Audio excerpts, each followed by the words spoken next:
La problématique de l'orientation scolaire au Bénin, quelle proposition, c'est le thème de cette émission spéciale que nous vous invitons à suivre aujourd'hui. Depuis l'avènement du gouvernement de la rupture, l'orientation scolaire et surtout des nouveaux bacheliers fait l'objet d'une attention particulière. Elle occupe une place de choix et se base sur des critères qui sont, par exemple, les notes obtenues dans les différentes matières à l'examen. Et si le Bénin, depuis la période coloniale à aujourd'hui, a connu un système éducatif évolutif en passant par l'école nouvelle, par exemple, et jusqu'au programme qu'on appelle nouveau programme, l'on est en droit de s'interroger sur les critères d'orientation des apprenants du premier cycle au second cycle et du second cycle à l'université. Et pour en parler, nous avons invité sur ce plateau deux spécialistes en orientation scolaire. Nous aurons l'occasion, vers la fin de l'émission, de faire les propositions, puisque nous partirons de l'état des lieux et comprendre si ce qui se fait aujourd'hui au Bénin est vraiment de l'orientation scolaire et ce que doit être une orientation scolaire. Sur ce plateau, à ma gauche, Dr Fignon Fadonongo. Docteur, bonjour. Bonjour, monsieur Agua. Et merci d'avoir accepté notre invitation. Vous êtes sociologue du développement, consultant en orientation scolaire et professionnelle. Vous êtes directeur du cabinet Métamorphose. Oui. Une fois encore, merci. Merci. À ma droite, c'est bien Eddy Camille Kotor. Eddy Camille Kotor, bonjour. Bonjour Mauril, bonjour à toutes et à tous. Bonjour docteur. Vous êtes psychopédagogue, expert en orientation scolaire et professionnelle. Oui. Merci d'avoir accepté notre invitation. C'est un plaisir. Docteur, je me tourne vers vous. Le thème, c'est connu. Nous avons décidé donc de parler au terme des examens de fin d'année, notamment le BPC, le baccalauréat, de la problématique de l'orientation scolaire au Bénin. Et quelle proposition? C'est une interrogation. Qu'est-ce qu'on appelle l'orientation scolaire, docteur Fignon Fadonongo? Merci beaucoup, monsieur Agua, pour ce sujet très pertinent, très important, et pour l'opportunité que vous me donnez d'être associé à ce plateau. L'orientation scolaire ou professionnelle est un processus dont le but est de déterminer pour un individu la profession la mieux adaptée à ses capacités et à son goût. Et quand je reviens dans le contexte d'un élève, il s'agira de déterminer pour lui le cursus, la formation qu'il doit suivre pour pouvoir déboucher sur un métier, une profession adaptée à ses capacités et dans lequel il sera épanoui. Très bien. Il sera épanoui. Donc, il aura des difficultés à s'insérer et il doit être épanoui. Parce qu'on a tenu compte de ses capacités, on a tenu compte de ses goûts, de ce qui le passionne, de ce qui lui donne du plaisir, et on l'a orienté par rapport à ça. Il a fait ses choix de filière, ses choix de formation en fonction de ça.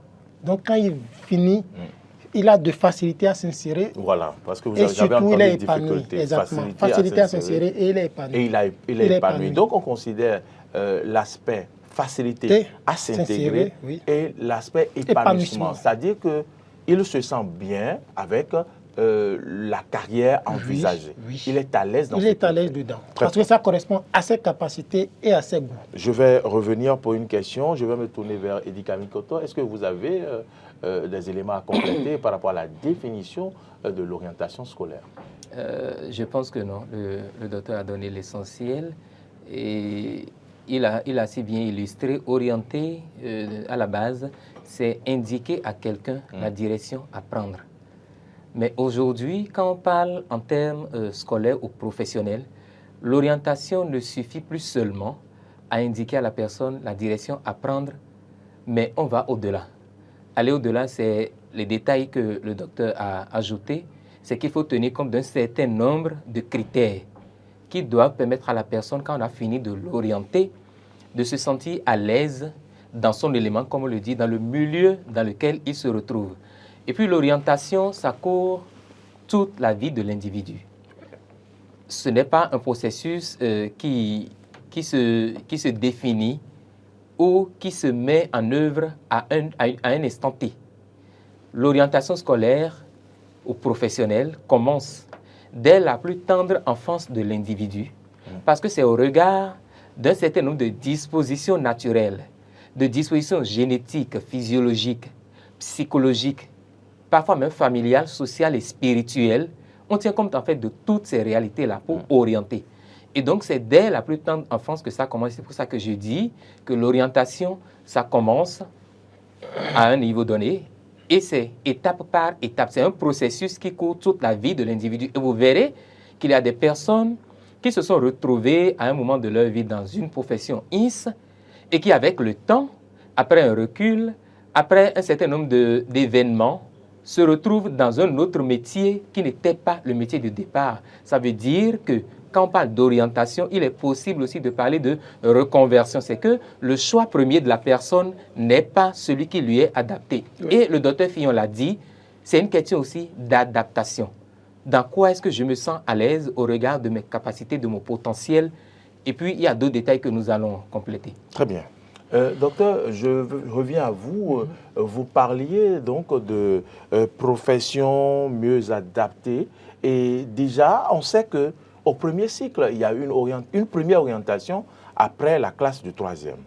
Alors que Eddy Kamikoto nous parle d'orientation depuis la tendre enfance. Oui, parce que les observations... Chez nous, au Bénin, est-ce que véritablement les parents jouent ce rôle-là, observent l'enfant et voient vers quoi l'enfant est plus, par quoi l'enfant est plus attiré? Est-ce que les parents le font? Est-ce qu'on a les éléments adaptés, les jouets adaptés pour le faire? Et même si on a ces éléments, ici chez nous, l'enfant commence le CI, comme tout le monde. Il n'y a pas une autre possibilité pour l'enfant. Je reviens alors à vous avant que vous ne répondiez à ma question. D'accord. Lorsque l'on oriente l'enfant déjà en classe du 3e, à partir de la classe du 3e, normalement cela voudrait dire que l'on sait déjà à peu près la carrière envisagée, déjà l'on devrait le savoir dès cette étape-là. Merci pour la formulation juste, on devrait. D'accord? Donc normalement en orientant, à partir de la 3e, on oublie tout ce qui s'est passé de la maternelle jusqu'en 3e. Oui. Parce que généralement, peu de choses se passent. Peu de choses se passent parce que c'est des outils. C'est de la compétence. Pour pouvoir faire ça, il faut avoir de la compétence. Les gens qui vont se retrouver à la maternelle, au primaire, ne sont pas forcément formés, ne sont pas forcément capacités, outillés pour pouvoir faire ça. Donc c'est en griffe, ils ne maîtrisent pas ça. Donc ils ne vont pas pouvoir faire ça. Vous avez des parents qui observent très bien leurs enfants et qui sont capables de dire, je vois cet enfant tel qu'il réagit, tel qu'il sera très à l'aise dans telle discipline, dans tel métier, dans telle profession. D'accord? Mais qu'est-ce qui va se passer? C'est les diplômes. Nous sommes dans un système basé sur les diplômes. Je vois que tu seras à l'aise si tu es médecin, mais tu n'as pas de bonnes notes dans certaines disciplines et après, on t'oriente ailleurs. Tu n'as pas la capacité, la possibilité d'aller t'inscrire pour apprendre ce métier où je vois que tu as quand même des prédispositions naturelles pour exercer. Vous voyez? Donc, le parent peut bien voir, mais le système éducatif, avec son mode de fonctionnement, ne va pas lui permettre et ne va même pas permettre à l'enfant même, lui-même qui sent qu'il a envie de faire des trucs. Il peut avoir cette conviction que lui, soigner parce qu'il aime aider les gens, parce qu'il n'aime pas voir les gens souffrir, que lui voudrait aider les gens qui sont malades. Il a cette prédisposition. Mais après, on va lui dire, quelles sont tes notes dans telle matière, telle matière, telle matière. Et les notes vont l'éliminer, vont l'empêcher de faire ces choses pour lesquelles il sent quelque chose de l'intérieur. Donc vous avez le système éducatif qui, dans son mode de fonctionnement, ne va pas toujours permettre aux parents qui ont senti que son enfant a telle capacité de pouvoir le réaliser. Et vous allez maintenant trouver le système lui-même. Quand vous venez en 3e, on va orienter en fonction de quoi essentiellement? En fonction des notes. Tu vas faire la A, tu vas faire la B, la C ou la série D. Quelles sont tes notes? On va voir tes notes. Mais normalement, on devrait orienter par rapport à ce que l'enfant souhaite devenir. Il dit même demain, on devrait avoir l'enfant déjà... qui veut être médecin, ce n'est pas peut-être en obtenant le bac qu'on devrait l'orienter, qu'on devrait décider en fonction de ses notes qui doit aller faire la médecine. Déjà en classe de 3e, on doit voir avec ses notes, celui-là, il veut être médecin, donc il peut aller en série D. Il peut aller peut-être en série C, je ne sais pas. Le truc a dit, normalement, comme vous l'avez dit, il faut d'abord savoir quel est le métier qu'il veut exercer. C'est ça. Maintenant, quel est le monsieur qu'il peut exercer. Donc, il faut qu'il y ait rencontre du pouvoir et du vouloir. Quel métier il peut. Et quand je dis il peut, ce n'est pas une question de notes. Vous avez des prédispositions de capacité, d'aptitude.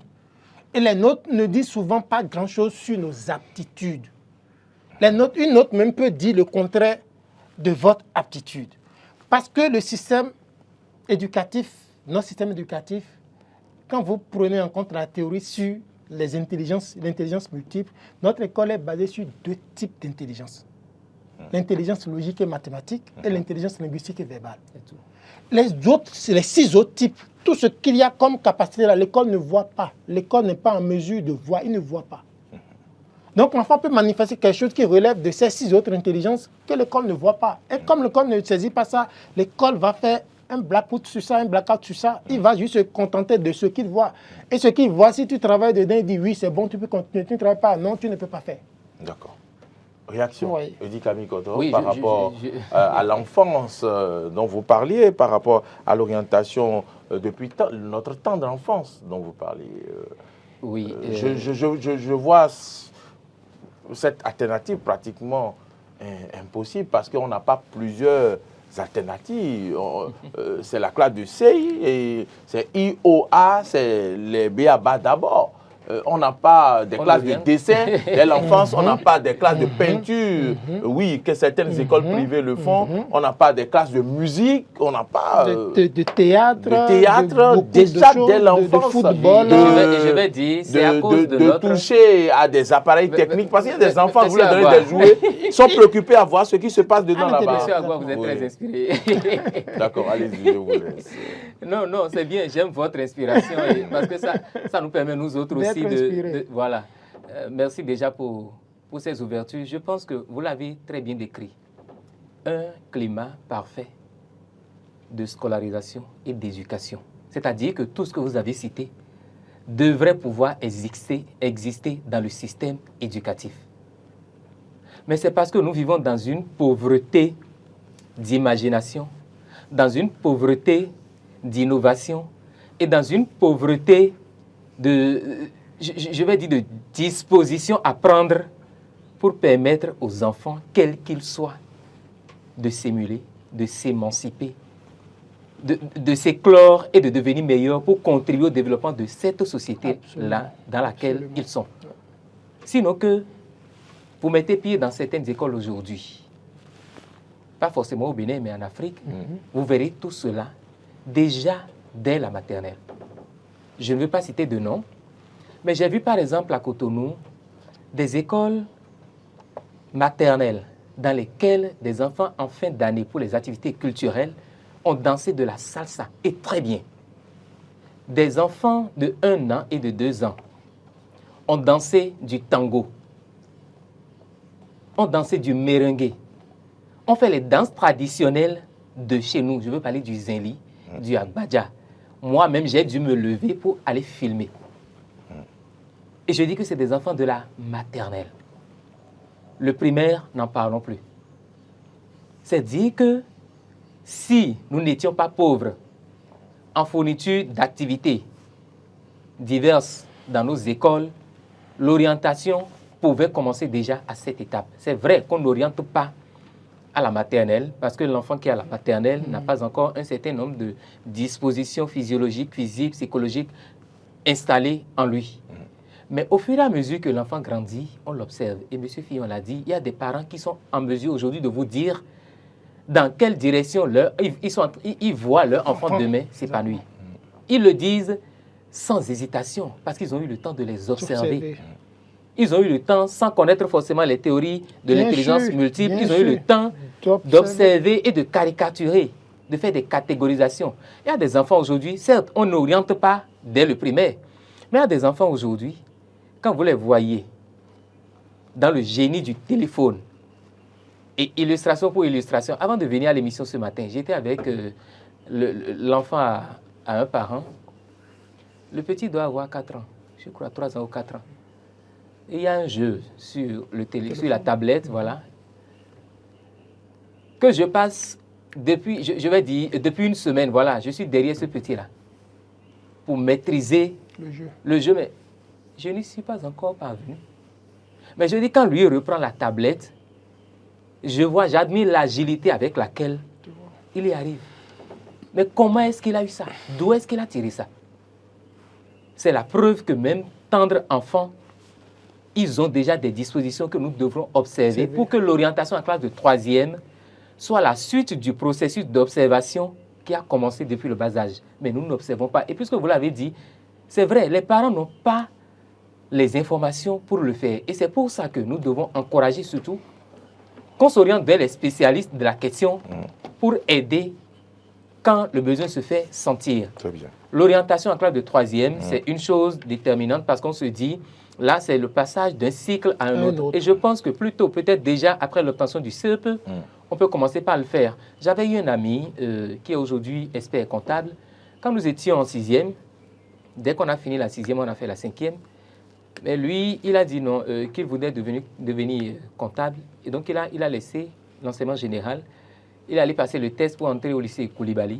Mais il est revenu en première année AC. Et en ce moment, nous, on était en train de continuer. Donc, on s'est retrouvés en 4e. Lui, il a repris la première année AC.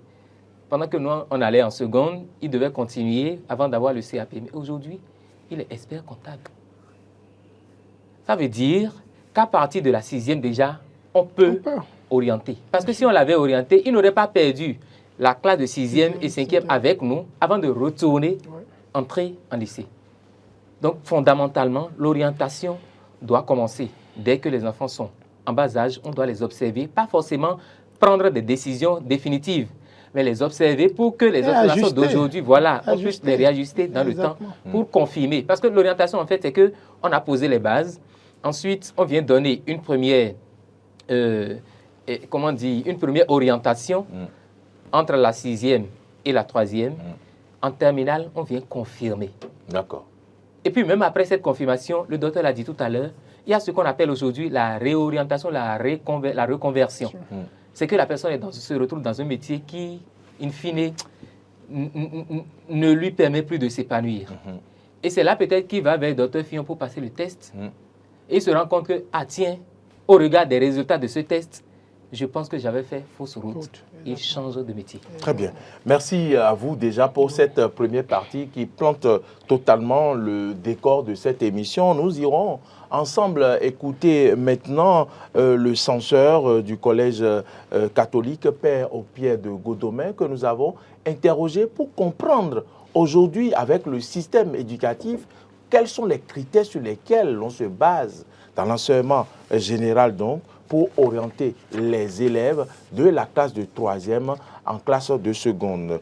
Ce sera Nestor Babadan Bodji qui va intervenir. Je vous prie de le suivre, on va revenir dans ce studio.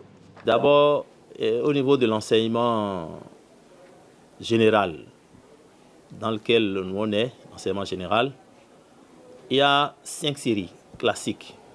Il y a la A1, où la dominance, c'est la philo et le français. Vous parlez de la langue française. Il y a la série A2, où les matières à fort coefficient, c'est l'histoire géo et le français. Il y a la série C, d'abord la B, où c'est l'économie et le français. La C, c'est les mathématiques et les sciences physiques. La D, avec les sciences de la vie et de la terre, SVT, ce qu'on appelait biologie. Et puis, mathématiques et sciences physiques. Voilà, de façon générale, les 5 séries classiques qui existent au niveau de l'enseignement général. Par rapport à l'orientation, je vais dire simplement que nous, au niveau de l'enseignement général, on est un peu limité. On ne se base que sur les résultats des enfants par rapport à leur discipline. Généralement, ils ont presque une dizaine de matières. Et on voit dans ces matières là où les enfants ont excellé, là où ils ont bien travaillé, et dans les matières, surtout les matières classiques, c'est-à-dire les matières dans lesquelles on compose à l'examen. Et ces matières, généralement, sont autour de 7. Donc on voit au niveau de chaque apprenant, si sa note, sa moyenne dans ces matières sont, c'est-à-dire, si on doit les apprécier, si c'est assez bien, tout au moins, c'est-à-dire si l'enfant a au moins 12 dans ces matières-là. Alors, on a des apprenants qui sont très bons dans les sciences et ces enfants ne peuvent qu'être orientés en C ou en D. Il y en a qui sont très faibles en sciences. Nous n'avons pas le choix, on les envoie en série littéraire. C'est vrai que normalement, on ne devait pas les envoyer en série littéraire parce qu'en réalité, les langues constituent la base de tout. N'est-ce pas? Mais on n'a pas d'autres options. C'est pourquoi ces enfants sont envoyés quand même en série AB. Bon, alors à ce niveau, il y a des apprenants qui sont bons partout. On retrouve des apprenants qui sont bons partout, en langue, en sciences. Alors, à ces enfants, on laisse le choix à leurs parents de décider avec eux, selon la vision de ces parents, c'est-à-dire au métier envisagé, que les enfants choisissent entre eux-mêmes, entre ce qu'ils veulent faire, qu'ils choisissent ce qu'ils veulent faire. Maintenant, les autres qui sont trop faibles, on est obligé d'aller comme ça avec eux. Vaille que vaille, on essaie de mettre la pression, de les pousser, de chercher à corriger les choses petit à petit et les envoyer jusqu'au résultat, jusqu'au baccalauréat. Notre système est un peu trop limité. On pourrait organiser autre chose puisque les enfants ont d'autres potentialités. Ils ont d'autres potentialités, comme des systèmes anglophones. L'enfant est formé en même temps à la théorie, mais également à une pratique. Il y a les métiers des arts. Il y a beaucoup de choses. On peut faire dessin, théâtre, la musique, le sport et beaucoup de choses. Développer ces choses-là. Si bien que les enfants ne seront plus être formés entre griffes directement au chômage. Mais si entre-temps, ça ne marche pas dans tel, ils pourraient déjà s'essayer dans d'autres domaines. Donc je pense que, bon, pour répondre à votre question, ce que je peux dire concernant l'orientation chez nous et ce que cela devrait être en réalité. Studio avec mes invités au plateau. Si vous venez de vous joindre à nous, sachez que nous parlons donc de la problématique de l'orientation scolaire et puis les propositions seront faites au cours de cette émission. Vous avez suivi Dr Fignon Fandonungo, le censeur du collège Père Aupier de Godomène, Nestor Baba Dankodi, et vous l'avez suivi également, Eddy Camille Koto. Je vous donne la parole, docteur. Merci beaucoup, monsieur Agua. Alors, c'était très intéressant, l'interview. Moi, j'ai résumé ça en 4 astérisques. 1. Je retiens que l'orientation est assez sur les notes. Il parle des notes. Deuxièmement, en se basant sur les notes, vous avez vu la catégorisation des apprenants forts, les apprenants faibles. D'accord? Ensuite, il dit que le système est trop limité. Et c'est ce que j'essayais de dire tout à l'heure quand je parlais des types d'intelligence. C'est limité parce que ça ne voit que 2 types d'intelligence. Et les autres potentialités dont il parle là, il y en a 8. Oui. Il y en a 8. D'après des études scientifiques sérieuses. Et c'est du concret. C'est à cause des 8 que tous les gars qui seront jugés faibles par le système, qui vont peut-être même pas venir en 3e là, sont rejetés. Quand ils sont rejetés, ils vont se retrouver en train d'esseler dans le commerce à Dantokpa. Ils vont se retrouver en train d'esseler au port. Ils vont esseler dans beaucoup d'autres domaines. Dans le football, le monsieur qui ne foutait rien, c'est lui qui devient le génie, c'est lui qui devient la star. Vous comprenez? C'est la preuve que l'école ne tenait compte que de 2 types d'intelligence où il n'est pas fort, mais les endroits où il est fort, l'école ne connaît pas ça, il ne prend pas ça en compte. Donc quand il parle de système vraiment trop limité, il a raison parfaitement, tellement limité qu'ils ne voient pas les autres potentialités des enfants. Et quand on dit potentialité, ce n'est pas quelque chose à créer, ça existe, c'est là. C'est inné. La disponibilité d'un enfant à bricoler, à réparer des appareils, il a. Tout ce que vous avez à faire quand vous découvrez, c'est l'aider à aiguiser ça, à développer ça. Et paf, il va être créatif dans ce domaine. Il va faire des trucs extraordinaires. Vous allez dire, mais waouh, d'où lui vient ce génie? C'était là, vous avez découvert, vous l'avez activé.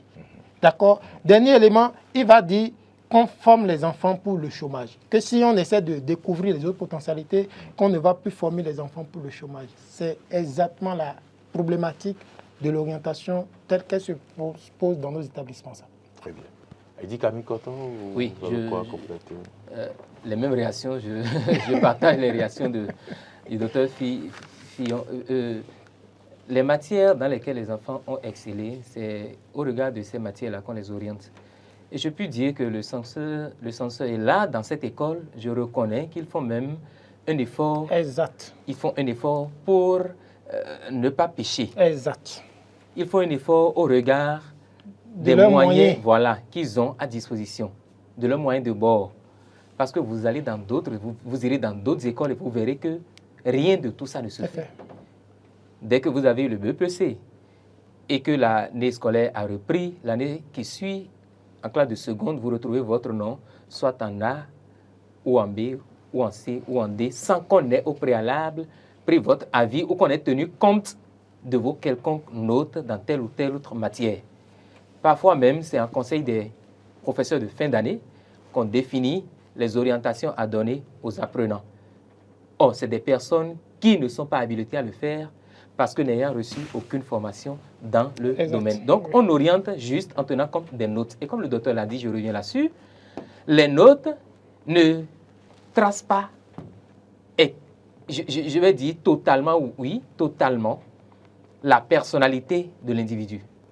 Les notes ne constituent qu'une infime partie pour révéler ce qu'une personne est.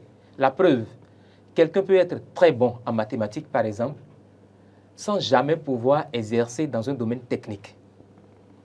Quelqu'un peut être très bon en littérature sans jamais pouvoir exercer dans un domaine qui touche à la littérature. Donc en réalité, les notes, et puis quand on s'en aperçoit, on se rend compte que les notes en réalité sont ponctuelles. Voyez, on classe aujourd'hui, après le bac, au regard des notes obtenues par le candidat au baccalauréat, qui se déroule juste en 3 jours.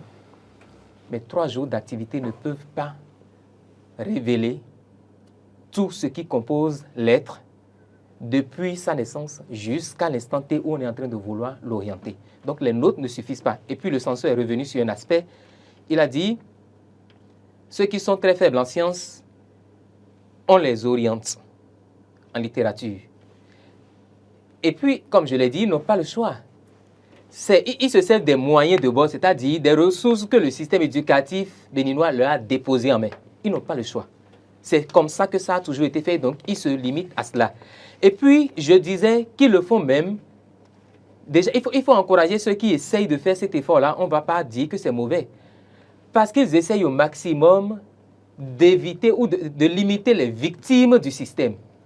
Parce qu'un apprenant qui ne se retrouve du tout pas dans les matières scientifiques, à quoi bon l'envoyer en série D et lui faire des pèlerinages, c'est-à-dire il est obligé de reprendre chaque classe, chaque fois avant. Donc c'est pour ne pas faire des victimes qui sont obligées de procéder ainsi. Et c'est pour ça que je dis qu'il ne faut pas les condamner. Au contraire, ils font déjà ce qu'ils peuvent pour sauver les meubles. Et les 2 derniers niveaux, il a dit, notre système est trop limité. Notre système est véritablement limité. Ce document, par exemple, que je tiens, date des années 1987. Et le titre, c'est « Avant le bac, après ». Document édité par l'INFRE. Et je pense que les aînés ont déjà tout tracé. Voilà un document qui peut aider, par exemple, déjà dans les écoles, à corriger le tir quand on parle d'orientation post-bac. Et le dernier élément sur lequel je voudrais revenir par rapport à l'intervention du censeur, le docteur l'a dit aussi, c'est la porte ouverte au chômage. Quand on ne tient pas compte des autres potentiels de l'enfant et qu'on se limite seulement aux nôtres, c'est la porte ouverte au chômage parce qu'on n'arrive plus à explorer toutes les autres ressources dont il dispose pour émuler, pour se transformer, pour se perfectionner, pour s'améliorer. Des gens ont toujours été derniers de la classe, j'en ai connu. Comme on le disait dans le temps, il a toujours gardé la lanterne. Mais cet ami ou ce camarade, quand il est allé dans le domaine commercial où je vais dire oui, non, sa mère avait une boutique à Dantopa. Et comme avec la scolarité, les études, ça n'allait pas, il était toujours... Mais le jour où il a pris la décision, pendant les vacances, d'aller aider sa maman dans les activités commerciales à Dantopa, c'est fini. Il a réussi avant nous tous. Voilà. Pendant que nous continuions de courir derrière le baccalauréat. Et derrière le petit déjeuner Il avait de commencé. Vos parents? Oui, bien, il faut le dire, c'est vrai. Parce que nous, on a continué de demander le petit déjeuner jusqu'à un certain âge. Mais lui, il avait commencé déjà par se prendre en charge, pas aller ça et là, pas aller au Nigeria, faire des courses pour sa maman, développer le business. C'est une forme d'intelligence. Oh, celui-là a été le dernier de la classe. C'est une forme d'intelligence. C'est ce que je disais. Et c'est pour ça que je dis souvent aux parents, aucun enfant n'est nul. Jamais. Aucun enfant n'est nul, aucun enfant n'est bête. Il suffit de trouver par quel bout il faut prendre. C'est tout. Très bien. Puisque vous avez donc fait à peu près vos appréciations par rapport aux informations que le censeur nous a apportées en ce qui concerne l'orientation du premier cycle au second cycle, abordons maintenant le second cycle à l'université et comment l'orientation des nouveaux bacheliers, ce système d'orientation mis en place par le ministère de l'Enseignement supérieur et de la Recherche scientifique depuis quelques années. Pour comprendre, nous avons interrogé quelques étudiants à l'université d'Abomey-Calavi inscrits dans des facultés. On les a écoutés. Certains, il faut le rappeler, n'ont pas été orientés forcément par ce système-là, parce qu'il faut avoir une moyenne donnée, il faut avoir une mention et tout ça. Et ils se sont prononcés. On va les écouter, on va revenir pour prendre vos avis. Je suis Valérie Agouressi, étudiante en 3e année de linguistique, option didactique du français. Bon, au début, c'était un choix personnel. J'ai toujours voulu faire la linguistique. Et bon, quand les résultats des classements sont sortis, l'État m'avait classé dans l'option linguistique, donc je suis restée là. Bon, après le bac, il y avait mon grand frère qui était déjà à l'université. Bon, c'est lui qui m'a orientée. Il avait dit qu'il voulait devenir ci et ça. Mais il m'a dit la meilleure manière de devenir ça, c'est de passer par la linguistique. J'ai toujours rêvé d'être professeur d'université et je voulais me spécialiser dans le domaine du français, être professeur de français et après monter en grade pour devenir professeur d'université. Je suis en linguistique, je suis sur le bon chemin. Bon, on nous disait déjà que pour faire les lettres, il faudrait être dans le modèle long, comme on disait. Donc moi, j'ai choisi, juste après le BPC, j'ai choisi le modèle long. C'est tout. Je suis Julien Kaïssousou, étudiante en 3e année de lettres modèles à la faculté des lettres langues, arts et communication. Je dirais qu'après mon baccalauréat, il y a la plateforme, il est question de faire des choix de filière. Et en faisant ces choix-là, j'ai choisi l'EPAC, l'école polytechnique d'Abomey-Calavi. Mis à part ça, j'ai choisi également une école pour pouvoir faire la médecine. Et j'ai suivi des séances d'orientation et au cours de ces séances, il nous a été dit qu'après avoir fait le choix de filière, il va falloir qu'on prenne également une faculté après les choix de filière. Donc c'est là, après avoir choisi les deux écoles, j'ai choisi la faculté des lettres, langues, arts et communication pour faire option lettres modèles. Et donc après les résultats, après avoir fait le classement, donc j'ai été retenue en lettres modèles. Je rêvais de faire la médecine, être docteur, être un médecin, soigner les gens, c'était vraiment ma passion parce que je me disais non, j'aime pas voir quelqu'un souffrir et là, quand je suis à côté de quelqu'un qui est dans des difficultés concernant le plan sanitaire, je pourrais aider cette personne-là.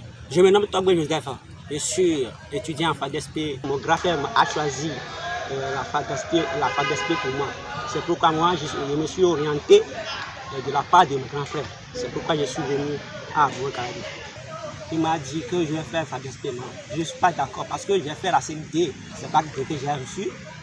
Comme j'ai reçu mon bac D, je préfère aller dans les facultés qui sont pour le bac D, comme FAS, pour faire CBG ou bien la physique, chimie. Oui, j'aimerais faire la mathématique. Ils m'ont dit que c'est la série C, celle qui fait la mathématique. Donc, c'est pour ça que j'ai laissé la mathématique. Comme je vais faire l'inscription à l'université, j'ai appelé mon grand frère. Il m'a dit que je devais faire en droit. Il a dit non, que je vais m'orienter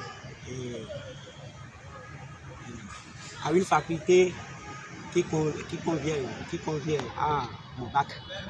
Donc je lui ai dit que je vais faire PC ou bien je vais faire CBG. Mais il a dit non, que afin d'enseigner là, que ça cause problème aujourd'hui, que d'aller en fac d'SP. C'est pourquoi je me suis orienté en fac d'SP. Voilà, vous avez suivi l'avis des étudiants par rapport à comment ils ont été orientés. Certains ont été orientés par leur grand frère, d'autres notamment par le ministère de l'Enseignement supérieur et de la Recherche scientifique. Ce à quoi nous assistons, Dr Fignon, est-ce que c'est de l'orientation en ce qui concerne les nouveaux bacheliers? Merci beaucoup pour ces éléments qui sont très illustratifs et qui nous permettent au fait d'être concrets dans nos analyses, de ne pas faire des analyses vraiment déconnectées. Vous avez vu là, le premier élément qui sort d'abord, le système mis en place n'oriente pas tous les étudiants.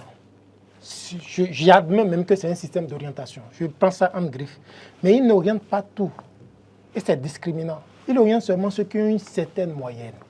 L'orientation, c'est pour tout le monde.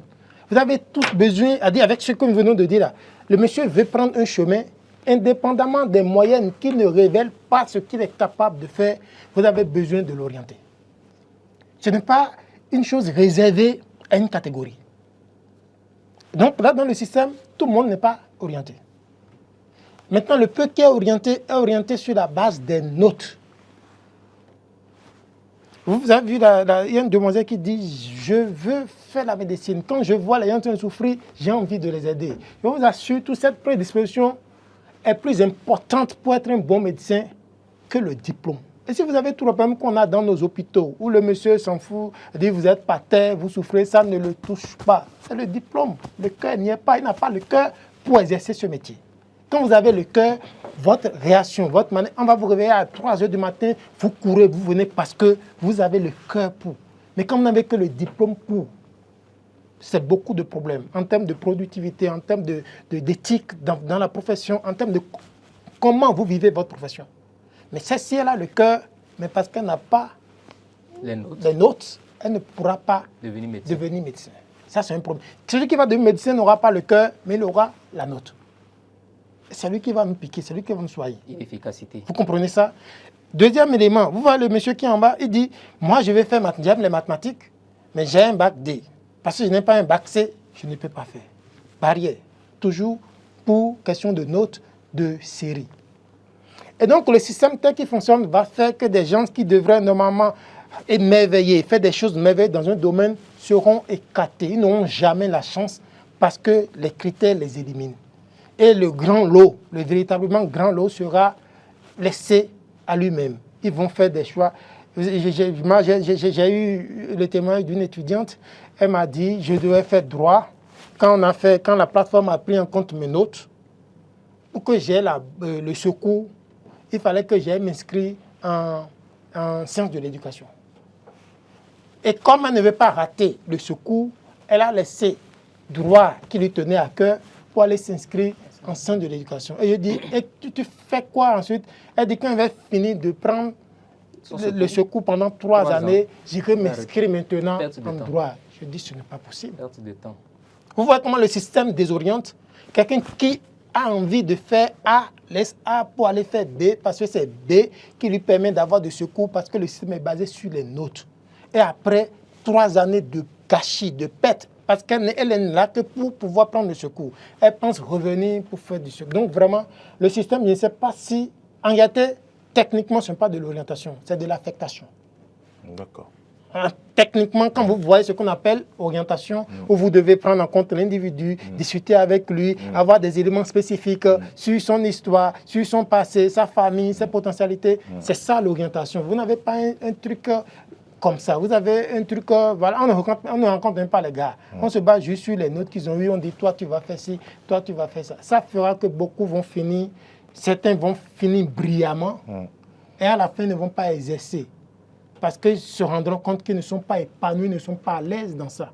Certains n'arriveront même pas à finir parce qu'ils se rendront compte qu'ils n'ont pas les capacités pour faire ce que le système a choisi qu'ils fassent en fonction de leurs notes d'un jour. Très bien. Eddie Kamikoto. Oui. Après Dr Fillon, c'est que tout est dit. Est-ce que c'est de l'orientation? Dr Fillon parle de l'affectation. Je dirais même que c'est des séances d'information. Pour parler en termes plus simples. Ce qui se fait souvent. Ce qui se fait, c'est des séances d'information. Le ministère vient ou envoie des délégations de professeurs d'université. Des personnes aussi, et il faut le dire, des personnes aussi qui n'ont pas forcément le profil pour aller au contact des étudiants et faire une orientation digne du nom. Je suppose que le ministère se base, ou plutôt prend appui sur les professeurs d'université la plupart du temps, ceux qui sont au contact des étudiants ou ceux qui transmettent la formation à l'université. Je suis d'accord qu'on puisse les employer, mais je pense aussi que par ailleurs, il faut solliciter les personnes capables de véritablement accompagner les étudiants dans ce processus. Et puisque nous en parlions depuis le début, l'orientation commence très tôt. Et quand on a eu le bac, en principe, c'est l'étape à laquelle on vient confirmer l'orientation qui a été faite en classe de troisième, c'est-à-dire du passage de la troisième en seconde. On vient confirmer cette orientation. Et tel que nous avons suivi les éléments, ces étudiants que nous avons entendus réagir par rapport à comment est-ce qu'ils ont été orientés, je pense qu'il faut en avoir les larmes aux yeux. Il faut en avoir les larmes aux yeux parce que c'est ainsi que ça se passe depuis des années. Depuis des dizaines d'années, c'est ainsi que ça se passe. Nous aussi, nous en avons fait les frais. Peut-être bien, je dis, nous en avons peut-être fait les frais.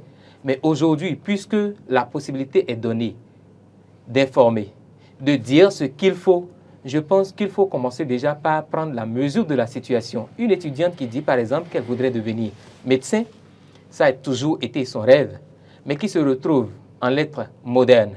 On pourrait tout de suite s'interroger sur la place qu'occupe donc la passion dans le choix du métier, parce que la passion, elle est déterminante. Confucius dira, choisis un métier que tu aimes et tu n'auras pas à travailler un seul jour de ta vie. Choisis un métier que tu aimes et tu n'auras pas à travailler un seul jour de ta vie. Je suis admiratif. Ça veut dire... Ah oui, merci. Merci, monsieur Agua. Non, c'est dire que ce que nous aimons faire, ce dans quoi on se sent à l'aise, c'est déterminant pour notre épanouissement futur. Absolument. Et c'est pour ça que justement, vous verrez aujourd'hui des personnes qui sont dans des administrations, ils ont peut-être fait l'ENA, ils ont passé un concours d'État, ils sont admis dans la fonction publique, ils sont dans des administrations, mais ils sont aigris. Ou elles sont aigries. Exact. Parce que ce n'est pas l'environnement. Ce n'est pas leur choix, ce n'est pas ce qui leur parle. Ils n'aiment pas ça. Ils y sont mais pour le salaire, le gagne-pain. C'est ça, pour le gagne-pain. Or, la passion, elle est fondamentale, elle est déterminante pour choisir. Mais elle dit, je veux devenir médecin, et voilà. Et puis, un exemple qui me vient à l'esprit, il y a quelques années, un aîné m'a raconté, nous faisions la classe de terminale, on venait d'avoir le bac.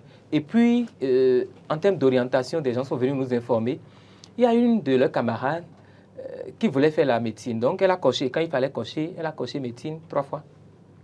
Et puis, le spécialiste envoyé pour les interroger lui demande, mais vous avez eu quel bac? Elle dit le bac B. Et on lui dit, mais non. Pour faire la médecine, vous auriez pu choisir le bac C ou le bac D depuis la classe de seconde, la série D. Mais elle n'en savait rien. Et ce n'est pas qu'en seconde, elle ne travaillait pas dans les matières scientifiques. Donc, on l'a sacrifiée. Et pour finir, quelqu'un qui dit, je voudrais faire les maths. J'aurais voulu aller en CBG ou en MP ou en PC, là où on fait les maths. Parce que c'est sa passion. Mais son grand frère lui dit, non, mon ami, si tu fais maths, tu vas devenir enseignant. Et là, c'est déjà coincé. Je te préfère en sciences juridiques. Sans lui dire qu'en sciences juridiques, c'est la Chine populaire.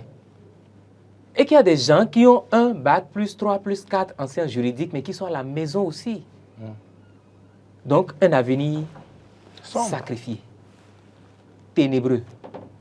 Il y en a que je rencontre aujourd'hui au campus à l'université d'Abomey, Calavi, même dans des universités privées. La dernière fois, j'étais à des soutenances de licence et j'ai vu les parents s'émerveiller. J'ai vu les jeunes. Non. Ils sont arrivés. Et j'étais là calme, j'observais. Intérieurement, je dis. Tu faisais la mine de silence. Oh, si seulement ils savaient. C'est heureux de soutenir, mais l'après-soutenance, qu'est-ce qu'on devient? Et je pense que la problématique du chômage, elle est à notre tour. C'est que non, je ne dis pas que c'est mauvais d'aller à l'école. On va passer aux propositions concrètes.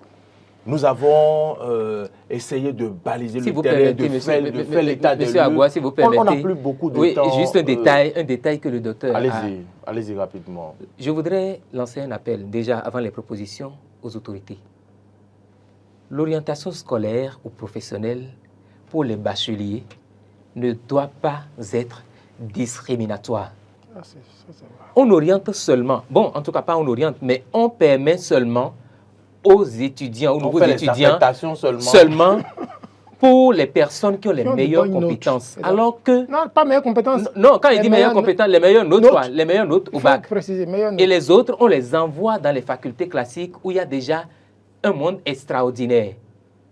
Et c'est une discrimination. Alors que la Constitution de la République du Bénin, la loi 90-032 du 11 décembre 90, révisée par celle 2019-40 du 7 novembre 2019, cette loi dispose en son article 8 que l'État assure à tous les citoyens l'égal accès à l'éducation, à la santé, à la formation, à l'emploi, à la culture. Mais est-ce que là, nous respectons la Constitution quand nous permettons à ceux qui ont les meilleures performances en autres d'accéder aux meilleures formations et les autres qui n'ont pas les meilleures compétences, on ne les oriente même plus, mais on les jette dans une faculté où le nombre grandissant chaque année fait davantage de victimes parce qu'aujourd'hui, ils sont des milliers en sciences juridiques, à la FADESP, en sciences juridiques, en sciences économiques, dans les facultés de la FLAC, de la FACH, etc. Et puis, le problème qui se pose déjà, c'est qu'ils sortent, ou bien ils font 1 an, 2 ans, ils se rendent compte qu'en fait, que là, c'est pas bon. Ils ont perdu 2 ans de leur vie. Ils vont ailleurs. Même scénario. Ils vont ailleurs. Même scénario. Ça. Et vous verrez des gens aujourd'hui, quand les autorités disent parfois qu'il y a des gens qui ont fait 7 ans à l'université, ce n'est pas toujours la faute aux jeunes. C'est vrai, il y en a qu'il faut condamner. Mais ce n'est pas toujours leur faute parce que le gars est en train de se chercher. Or, c'est à l'État de lui donner la direction à prendre. Il se cherche. Mais le gars, depuis des années, est en train de se chercher. C'est à l'État, justement, de lui donner... Et c'est à l'État, en donnant l'orientation, de dire, par exemple, à partir de cette année, en sciences juridiques, on ne recevra pas plus de 100. Et le reste? Et le reste, on les évacue, c'est-à-dire on les oriente vers des filières porteuses. On les oriente vers des formations dans lesquelles l'État a besoin demain de ressources humaines, de main-d'œuvre qualifiée. On ne peut pas continuer d'accepter des milliers d'étudiants dans la même faculté alors qu'on sait qu'in fine, ils ne pourront servir à rien. C'est vrai que demain, on aura toujours besoin de sociologues, de juristes.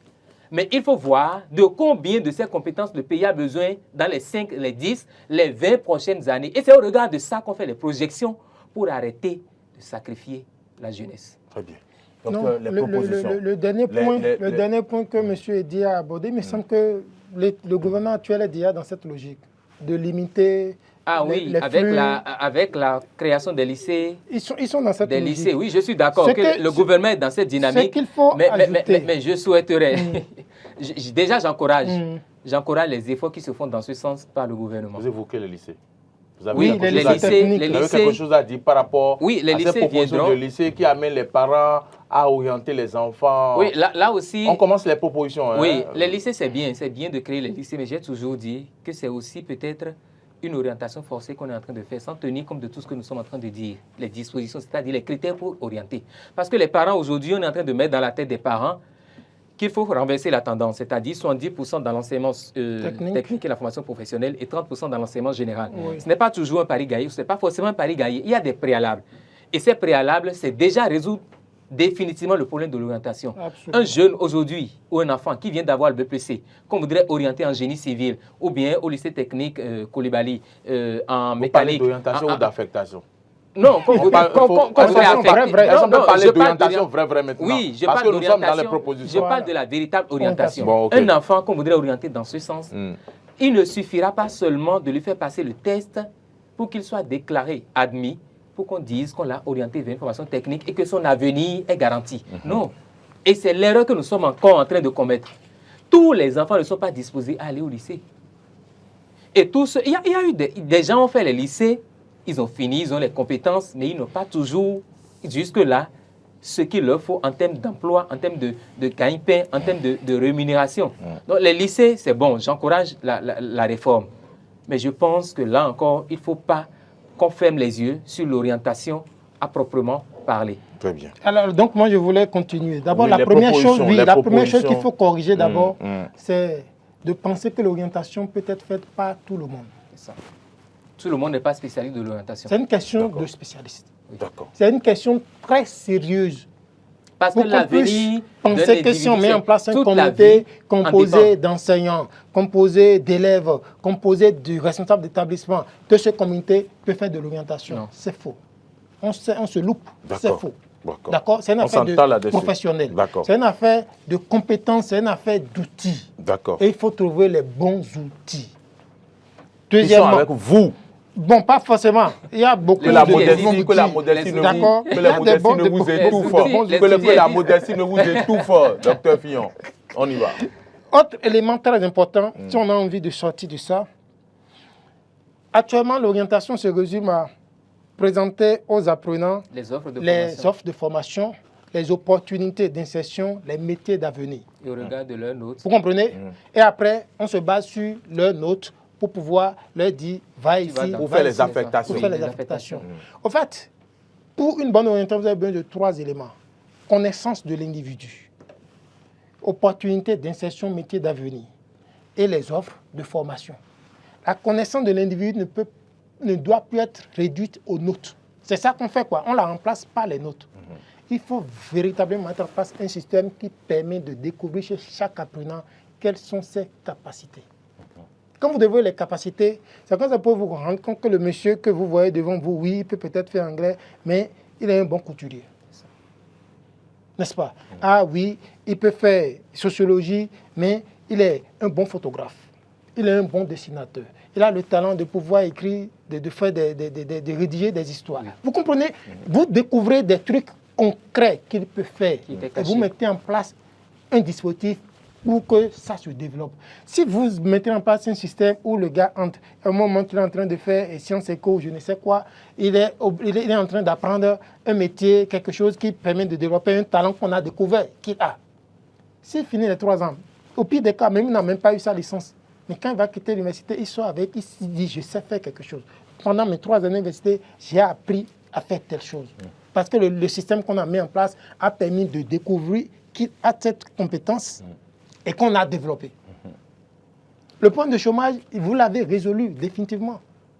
Il ne sortira pas dans l'expectative d'être recruté par un employeur. Donc, il faut mettre en place un système qui est axé sur les capacités. Il faut les découvrir et il faut les développer chez les apprenants. En insérant dans le système éducatif, quel module? Non, mais il faut juste créer un système d'orientation. Ce n'est pas un cours. Il faut mettre en place un dispositif réel, concret, c'est du personnel. Mais le coût que ça prend n'est rien par rapport au gain. Le coût, c'est-à-dire que l'implémentation d'un dispositif pareil va générer n'est rien par rapport au gain et à ce qu'on risque de perdre, ou à ce dans quoi on est. Tout à l'heure, on a dit, toute la problématique liée au chômage, c'est essentiellement lié à l'orientation, à comment elle est faite, à comment les apprenants sont perçus, sont vus. Quand on va changer la manière de les percevoir, quand on va cesser de les réduire juste aux notes et qu'on commence par voir les autres choses. Vous avez des gens, le monsieur il a grandi au village, il connaît pratiquement toutes les plantes. Mais ce n'est pas possible. Il connaît, il dit, cette plante, si tu prends ça, il connaît. Vous pensez que c'est quoi? C'est pas de la compétence? C'est clair. Maintenant, on fait un blackout sur tout ça. On le jette dans quelque chose, il finit, il dit, j'ai ma licence en tel truc, qu'est-ce que tu sais faire? Il sait faire quelque chose qu'on n'a pas su, qu'on n'a pas performé. Si on a su, on lui donne un peu de connaissances scientifiques par rapport aux plantes, paf, il va vous faire sortir des médicaments et vous serez ébloui. On va dire, c'est lui qui a été le premier à inventer telle maladie. Il y a des trucs pas possibles. Corona est venu ici dans ce pays.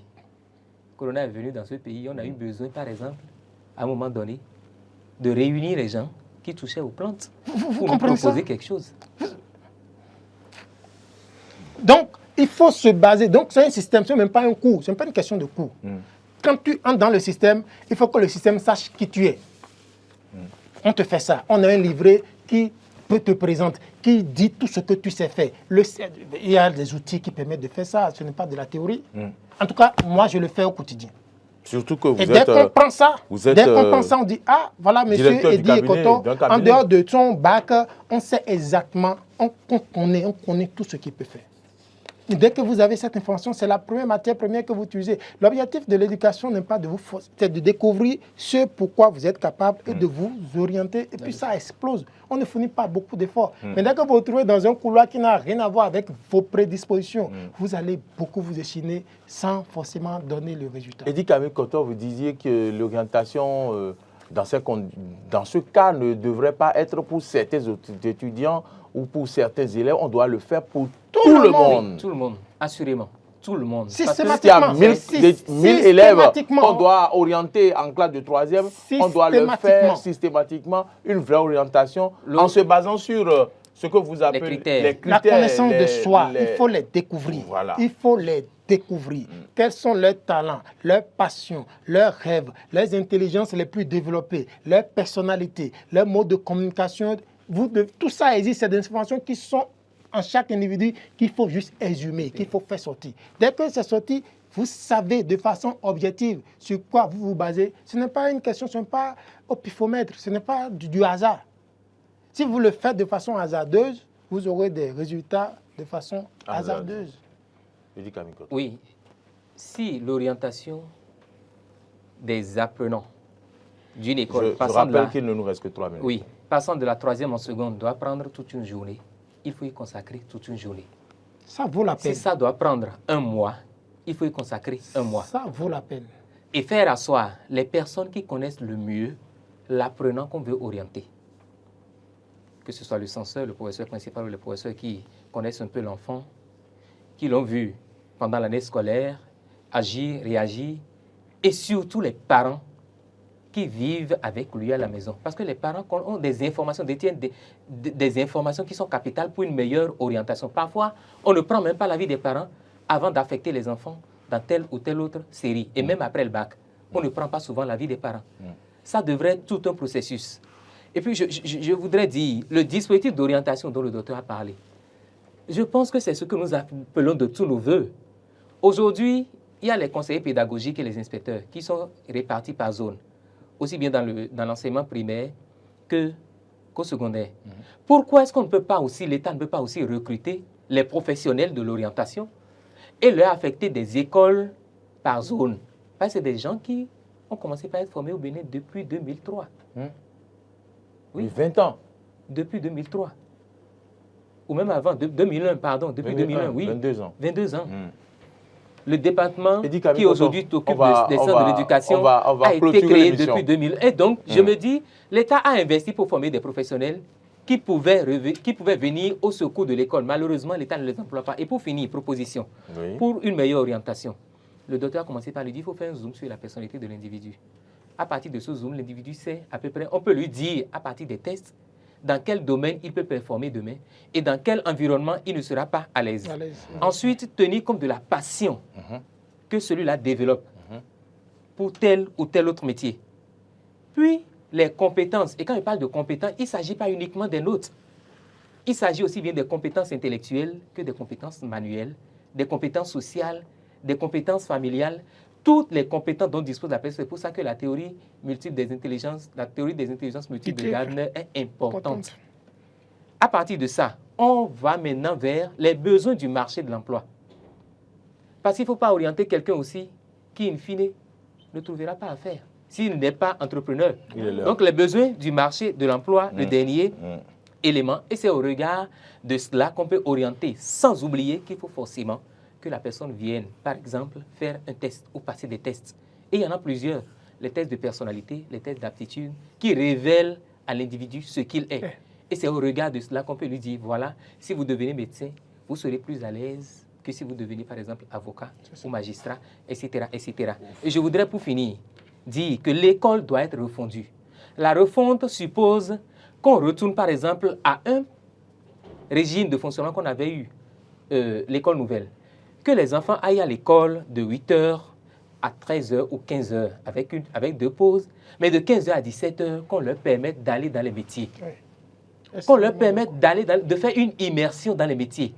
Et la période des vacances aussi doit être exclusivement réservée à cela. Les vacances, ce n'est pas seulement pour se reposer ou se distraire, parce que la vie continue après. Pendant les vacances, par exemple, un enfant qui veut devenir médecin, on peut lui permettre, pendant qu'il est en classe de seconde, et qu'on l'a déjà entendu sur sa carrière envisagée, on peut lui permettre d'aller faire une immersion de 2 semaines dans un centre de santé.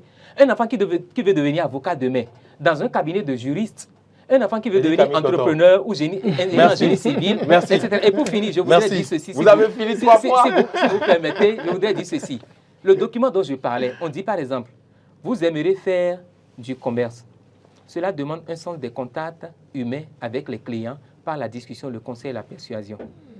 Des métiers que vous pourriez exercer, acheteur responsable, travail dans un bureau, vous avez un goût pour un travail sédentaire, ordre et méthode, sociabilité. Donc, par rapport à chaque métier, par exemple, on a donné les aptitudes que la personne doit avoir. Ça veut dire que le document, là, simplement, peut déjà beaucoup aider pour réveiller le talent qui sommeille en chaque individu. Merci à vous, Eddy Kamikoto. Nous vous avons reçu dans le cadre de la problématique de l'orientation scolaire au Bénin. Quelles propositions? Vous êtes psychopédagogue, expert en orientation scolaire et professionnelle. Merci d'être venu. Merci pour vos propositions. Merci pour avoir décortiqué. Les propositions sont encore là, on reviendra là-dessus. Oui, on n'en finira pas. Le livret scolaire dont le docteur a parlé, il faut aussi mettre un point d'honneur là-dessus. Docteur, livret scolaire en 30 secondes, votre mot de fin. Non, mais je vous remercie pour ces émissions, cette thématique que vous abordez. C'est vraiment important. Nous avons besoin de libérer les énergies de toute personne, de tout Béninois.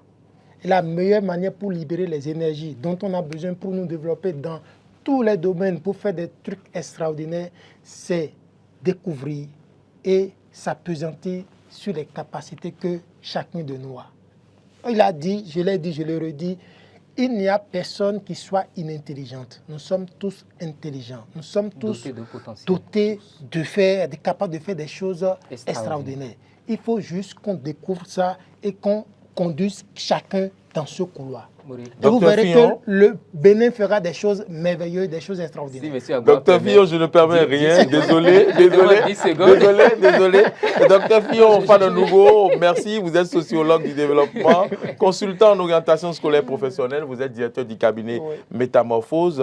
Cette émission nous amène donc à dire qu'il va falloir que le gouvernement s'appuie sur les spécialistes, les consultants, les experts en orientation scolaire pour véritablement revoir le système et donc surtout en matière d'orientation à la base du premier au second cycle et du second cycle à l'université. Eddy Kamikoto.